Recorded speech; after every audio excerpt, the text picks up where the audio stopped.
Tokoh dan pendapat teori behavioristik tentang belajar dan pembelajaran.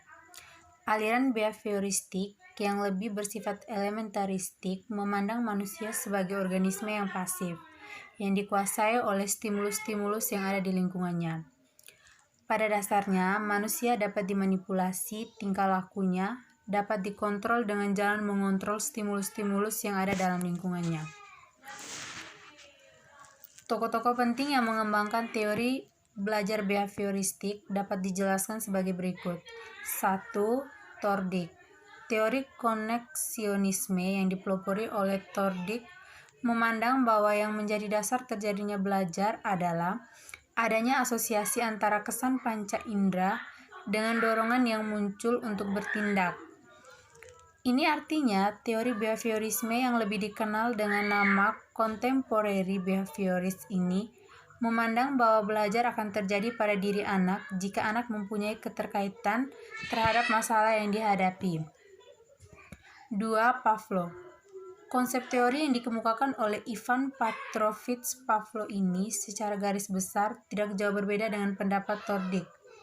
Jika Thorndike ini menekankan tentang hubungan stimulus dan respon, dan di sini guru sebaiknya tahu tentang apa yang akan diajarkan, respon apa yang diharapkan muncul pada diri siswa, serta tahu kapan sebaiknya hadiah sebagai reinforcement itu diberikan. Maka Pavlov lebih mencermati arti pentingnya penciptaan kondisi atau lingkungan yang diperkirakan dapat menimbulkan respon pada diri siswa. 3. E.R. Guthrie. Pendapat Thorndike dan Pavlov ini ditegaskan lagi oleh Guthrie, di mana ia menyatakan dengan hukumnya yaitu the law of association yang berbunyi a combination of stimuli which has accompanied a movement will on its recurrency that to be followed by that movement. Secara sederhana dapat diartikan bahwa gabungan atau kombinasi suatu kelas stimuli yang menyertai atau mengikuti suatu gerakan tertentu, maka ada kecenderungan bahwa gerakan itu akan diulangi lagi pada situasi atau stimuli yang sama. B. Prinsip umum aplikasi teobehavioristik dalam pembelajaran.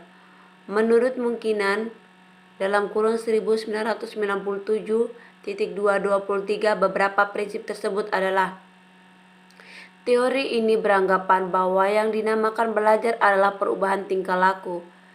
Seorang dikatakan telah belajar sesuatu jika yang bersangkutan dapat menunjukkan perubahan tingkah laku tertentu.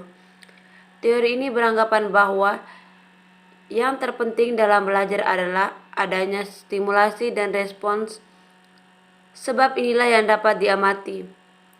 Sedangkan apa yang terjadi di antara dianggap tidak penting karena tidak dapat diamati. Reinforcement, yakni apa saja yang dapat menguatkan timbulnya respons, merupakan faktor penting dalam belajar respons dan semakin kuat apabila reinforcement baik positif maupun negatif. Poin A. Menganalisis kemampuan awal dan karakteristik siswa. Siswa sebagai subjek yang akan diharapkan mampu memiliki sejumlah kompetensi sebagaimana yang telah ditetapkan dalam standar kompetensi dan kompetensi dasar. Perlu kiranya dianalisis kemampuan awal dan karakteristiknya. Hal ini dilakukan mengingat siswa yang belajar di sekolah tidak datang tanpa berbekal apapun sama sekali, atau mereka sangat mungkin telah memiliki sejumlah pengetahuan dan keterampilan yang didapat di luar proses pembelajaran. Selain itu, setiap siswa juga memiliki karakteristik sendiri-sendiri dalam hal mengakses dan atau merespons sejumlah materi dalam pembelajaran. Poin B. Merencanakan materi pembelajaran yang akan dibelajarkan. Rencana strategi pembelajaran yang dapat dilakukan oleh guru terhadap kondisi pembelajaran yang sebagian besar sudah mengetahuinya.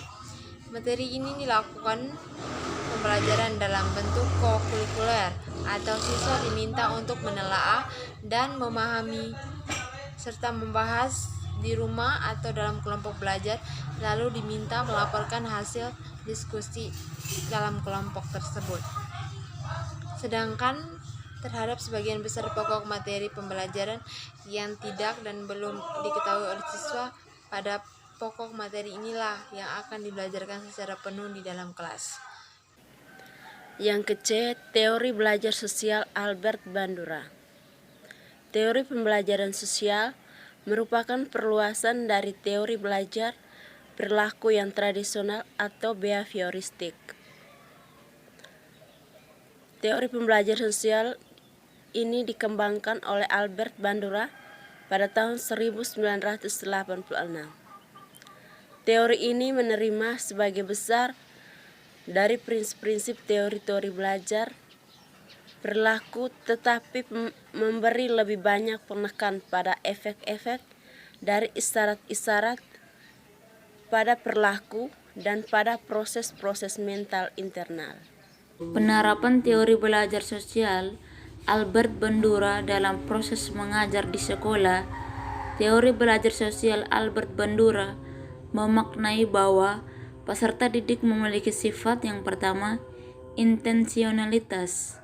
Peserta didik adalah perencana yang bukan hanya sekadar ingin memprediksi masa depan, tetapi intens membangun komitmen proaktif dalam mewujudkan setiap rencana. Yang kedua, memprediksi.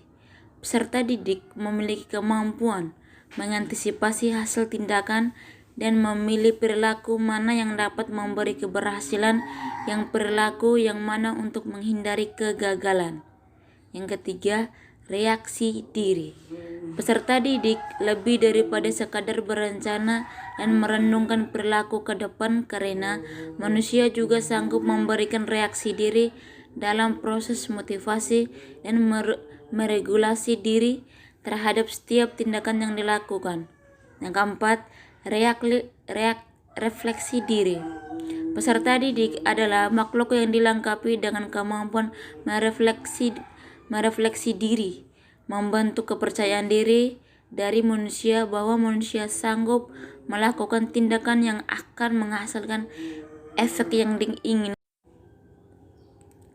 Faktor-faktor yang berproses dalam belajar observasi antara lain: yang pertama, perhatian atau atensi, mencakup peristiwa meniru, adanya kejelasan, keterlibatan perasaan, tingkat kerumitan, kelaziman, nilai fungsi, dan karakteristik pengamat, kemampuan indera, minat, persepsi, penguatan sebelumnya. Yang kedua, penyimpanan atau proses mengingat, mencakup kode pengkodean simbolik, pengorganisasian pikiran, pergaulan, simbol pergaulan motorik. Yang ketiga, reproduksi motorik, mencakup kemampuan fisik, kemampuan meniru, keakuratan umpan balik. Yang keempat, motivasi, mencakup dorongan dari luar, penghargaan terhadap diri sendiri.